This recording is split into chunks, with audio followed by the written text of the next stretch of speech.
All right. Good afternoon, everyone. This morning, the Secretary General addressed the opening session of the Summit for a New Global Financing Pact. In his remarks, the Secretary General said that the international financial architecture has failed in its mission to provide a global safety net for developing countries. It is outdated, dysfunctional, and unjust, he said. Additional financial institutions are now too small and limited to fulfill their mandate and serve everyone, especially the most vulnerable countries, he explained. Solutions to their problems are not impossible, Mr. Guterres said, and we can start now. He urged the participants to make this meeting a rallying cry for urgent action. On the sidelines of the summit, the Secretary General had a number of bilateral meetings, including with Presidents Ranil Wickremesinghe of Sri Lanka, Macky Sall of Senegal, Mohamed Idris Deby Itno of Chad, as well as Sigrid Kaag, Deputy Prime Minister of the Netherlands, and Dr. Sultan Al Jaber, Minister of Industry and Advanced Technology of the United Arab Emirates and COP28 President-designate. The Secretary General was then hosted at a working lunch by the French Minister of Foreign Affairs, Catherine Colonna, before speaking in the afternoon at the Institute of Political Sciences, or Sciences Po. That's happening right now. The Secretary General will be back in the office tomorrow afternoon. We issued a statement last night which said that the Secretary General is deeply troubled by the continued violence and loss of life in the occupied Palestinian territory. The Secretary General condemns all acts of violence against civilians, including acts of terror. This includes the shooting on Tuesday by 2 armed Palestinians that killed 4 Israelis in the occupied West Bank and injured others, and the ensuing acts of vandalism and torching of lands and properties, including a school, by Israeli settlers in Palestinian villages around Nablus and Ramlah. The Secretary General is deeply concerned about the events in Jenin on the 19th of June, when an Israeli security forces operation and ensuing exchange of fire resulted in 7 Palestinians killed, including 2 children, both students at UNRWA schools. It is crucial to reduce tensions and to prevent further escalation. Israel, as the occupying power, must ensure that the civilian population is protected against all acts of violence and that perpetrators are held to account. Israel must abide by its obligations under international humanitarian law, including the proportional use of force and the taking of all feasible precautions to spare civilians in the conduct of military operations.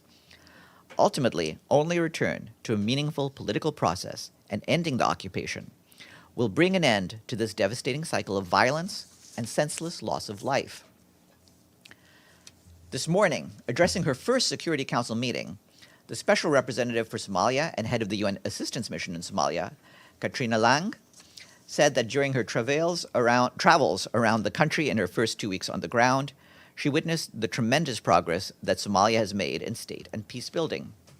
She told council members that Somalia has made significant progress in advancing key national priorities, including appointing an independent constitutional review commission, passing 11 laws, and holding one-person, one-vote elections in Puntland. Ms. Lang expressed grave concern regarding the ongoing conflict in Las Kanud and emphasized that the good offices of the UN Assistance Mission in Somalia are at the disposal of all parties to help agree on a peaceful way forward. On the humanitarian situation, Ms. Lang said that the current operation against al-Shabaab has created opportunities for humanitarian access to people in need. However, insecurity has also contributed to an extremely challenging operating environment for humanitarian agencies. She noted that Somalia's overall humanitarian situation remains precarious, with 8.25 million people, almost half the population, requiring humanitarian assistance. Cindy McCain, the World Food Programme's executive director, also briefed council members for the first time. She noted that Somalia was hauled back from the abyss of famine in 2022 because the international community saw the warning signs flashing red and raced to respond. But now, Ms. McCain said, we are in danger of losing the precious gains we have made since those dark days last year. She noted that over 6.6 million people, 1/3 of the population, are expected to face crisis or worse levels of hunger. She called on all member states to immediately contribute to the humanitarian response plan for Somalia, which is seriously underfunded. Both sets of remarks were shared with you.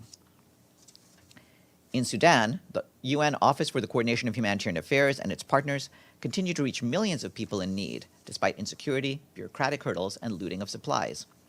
In the 2 months since the conflict began, some 85 humanitarian organizations have reached 2.8 million people across Sudan with vital assistance, including food, water, nutrition, health, education, sanitation, hygiene, and non-food supplies, as well as protection services. Partners are delivering medical supplies and providing support to health facilities that are still operating. Between the 15th of April and the 15th of June, 19 organizations reached more than 470,000 people. Since the start of the current hostilities, partners have also screened at least 726,000 children under the age of 5 for malnutrition and treated more than 31,000 children suffering from severe acute malnutrition. We continue working to scale up aid deliveries, including cross-border. The Food and Agriculture Organization and the World Food Programme have launched a joint program in collaboration with mine action partner Fondation Suisse de Déminage to support smallholder farmers and rural families most affected by the war. The program has already started in Kharkivska Oblast and will later expand to Mykolaievska and Khersonska Oblasts, focusing on farmers with land plots smaller than 300 hectares, as well as rural families growing food for their own consumption. The program is designed to safely release land back to productive use, including by clearing it from mines and other explosive remnants of war. The aim is to help restore agricultural livelihoods, contribute to Ukraine's economic recovery, and phase out the need for humanitarian assistance for thousands of rural families. According to the Rapid Damage and Needs Assessment, published in February 2023, Ukraine's production of grain and oilseeds decreased by 37% in 2022. Almost 90% of small-scale crop producers surveyed by FAO in Ukraine reported a decrease in revenue due to the war, and 1 in 4 reported having stopped or significantly reduced their agricultural activity. And the UN Children's Fund and its partners today warn that climate funding commitments are failing children who bear the brunt of the climate crisis. A new report from UNICEF, the Children's Environment Rights Initiative Coalition, Plan International, and Save the Children says that just 2.4% of key global climate funds can be classified as supporting child-responsive activities. According to UNICEF's Child Climate Risk Index, more than 1 billion children are at extremely high risk of the impacts of the climate crisis, such as water and food scarcity, waterborne diseases, and disruption to education and healthcare. And you can find the full report online. Are there any questions for me today? Yes, Yvonne.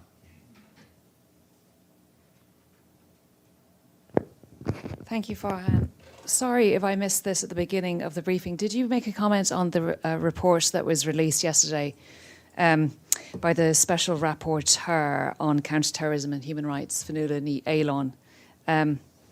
It is the global study documenting misuse of counterterrorism practices to silence civil society. Sorry, was there any comment from the Secretary-General on that report? Does he welcome this report? Yes, and as you know, during Counterterrorism Week, we've had different events and have been flagging remarks, including by the Secretary-General and by Vladimir Voronkov, our senior official on counterterrorism. But yes, we welcome this report, which is part of the work on counterterrorism that we're putting out this week. Yes, please. President of Ukraine, Volodymyr Zelensky, said the following. The Russian Federation is considering a scenario of a terrorist attack at the Zaporizhzhia nuclear power plant and has prepared everything for this. But this time, it shouldn't be like Kakhovka. The world has been warned, so the world can act and should act. In your opinion, how should the world act to prevent this terrorist attack? Well, I don't want to speculate what may happen in the future. Certainly, we are watching about conditions at the Zaporizhzhia nuclear power plant. The International Atomic Energy Agency has been issuing its own warnings. And as you know, they have tried to offer their own expertise to do what can be done to enhance the safety at that plant. And we certainly hope that all sides understand the need to maintain the security and stability of the nuclear power plant. Michelle? Thank you, Farhan, and apologies if you've probably been asked this over the past couple of days. I've been out of pocket. The submersible that was lost near the Titanic, there's been a lot of discussion online among people comparing the search for that with the migrant disaster last week. Does the Secretary General have any thoughts on the different responses to these tragedies? Well, all lives are precious. I think all efforts must be made to save the lives of the people on this submersible. But by the same token, and I did say something similar on this yesterday, all of those who are risking their lives at sea must be protected. Any measures to protect people's lives, whether they're on a ship being piloted by human smugglers, or whether they're on a submersible device such as this one, all of them must be cared for. Yes, James. The Secretary-General's annual report on children in armed conflict has been sent to members of the Security Council. This year, the Secretary-General has listed Russia, but not listed Israel. Can you explain the reasons for both? I don't have any extensive comments to make on a report that has gone, I know, to the members of the Security Council, but is not a document yet. We believe it will be published on Tuesday. What we're trying to do is get the special representative for children in armed conflict, Virginia Gamba, to speak to you Tuesday morning, and hopefully she can offer insights about the report and how it's put together. Yes, please.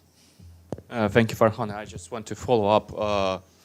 According to this report, Secretary General adding Russian forces to the list of offenders, but at the same time, Ukrainian forces are not on the list. So, what was the criteria?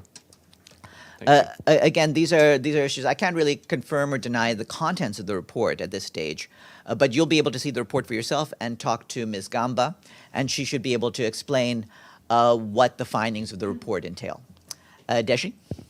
Today, U.S. Supreme Court ruled against the Navajo Nation on their requirement to access more water, and citing that between Navajo Nation and the U.S. government, the treaty made in 1868 that it did not require the U.S. government to take active steps to secure water success rather than only lands. Do you think this rule is discriminatory against indigenous people? Well, I don't have any comment on legal rulings by national judicial authorities. What I want to say is that it's important to make sure that water resources are shared fairly to everyone who needs it, and that particularly includes indigenous populations who sometimes have real difficulties in having access to water. Because I was in Navajo Nation in 2021 and 2022. I saw the terrible situation there. It doesn't look like in the United States, as a matter of fact. Has the UN ever considered to give indigenous people, tribes, some kind of form of observers or status to make their voice heard? There are every year we have events where indigenous groups are brought into the United Nations and are able to make presentations. And as you know, there are special rapporteurs who deal specifically with the topic of indigenous rights. Yes, please, in the back. Tony Naddaf, Al Hurra TV. Thank you, Farhan. The UN has often been accused of focusing disproportionately on Israel and of anti-Semitism. What is the UN response of these accusations?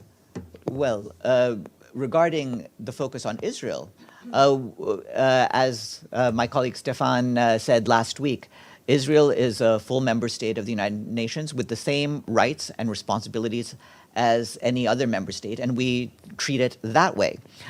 Regarding anti-Semitism, this is something we stand against. The Secretary General has made it very clear that he has no tolerance for any manifestation of anti-Semitism, and this is one of the many forms of bigotry we are actively trying to combat. The context of my question is because the Committee on Foreign Affairs in the US Congress is holding, as we speak, an open hearing under the subject or the title Responding to Anti-Semitism and Anti-Israel Bias in the UN, Palestinian Authority and NGO Community. Any comment? I don't have a comment on an event being held in the United States. What I would say is that the United Nations has a very clear and consistent record in terms of its efforts to address and combat anti-Semitism. Pam? Yes, thank you, Farhan. The SG was in, the Secretary General was in Paris this morning talking about the international financial order or disorder. And were there any other, can you flesh out any other meetings in France, in Paris, on Ukraine or anything else? Yeah, I read out at the start of the briefing the various bilateral meetings he had. I'll share with you that Right. list I'm afterwards. sorry, I was on my way down. But were there discussions about France's peace plan or Ukraine? There certainly have been discussions about Ukraine and other topics with the different leaders. Again, I'll give you a list of the various leaders with whom he met. I don't have any individual readouts of the meetings to share with you. We did share, by the way, a readout yesterday of his meeting with President Macron of France. Abdelhamid.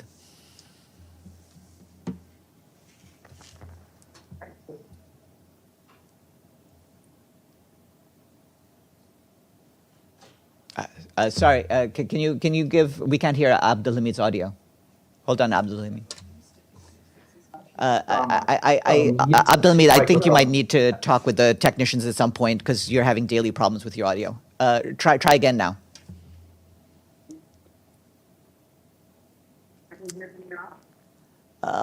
Not really. Abdelhamid, can you email me your question?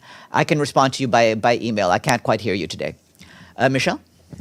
So apologies again if this has been asked. Mali, has there been any sort of follow-up from the UN with the Malian authorities following their request last week for the peacekeeping force to leave? Well, at this stage, regarding the mandate of the UN mission, that is a matter to be decided by the members of the Security Council.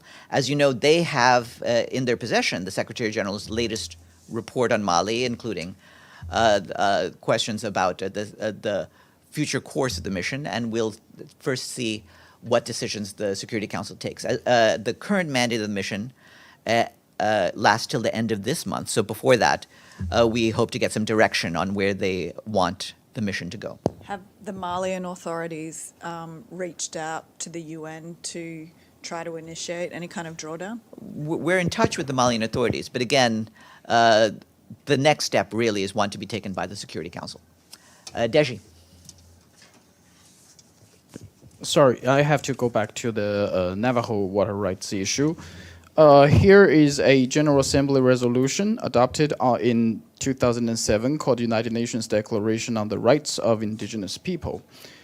Here on Article 27, Indigenous people have the right to own, use, develop, and control the land, territories, resources that they possess by reason of traditional ownership or other traditional occupation or use, as well as those which they have otherwise acquired. Do you think the rule by the U.S. Supreme Court today is against this resolution in the General Assembly? Because we know that... Well, because we have a principle of respecting the independence of national judiciaries, I'm not going to comment on the Supreme Court's decision. But there is this resolution, right? Yeah. You always urge people to... Yes, you know, and there is a resolution of the General Assembly, and we urge the United States, along with the other member states, to abide by the terms of the resolution. That said, of course, I have no specific comment on this or any Supreme Court decision. Yvonne? Thanks, Farhan. Just following up on what Michelle just asked, you said that the mandate will expire at the end of this month. Yeah. So that's just one more week. So we should have some information, some movement out of the Security Council next week, potentially? One would certainly hope so. They never let us down before. And with that, I will turn the floor over to my colleague Paulina Kubiak, the spokesperson for the President of the General Assembly.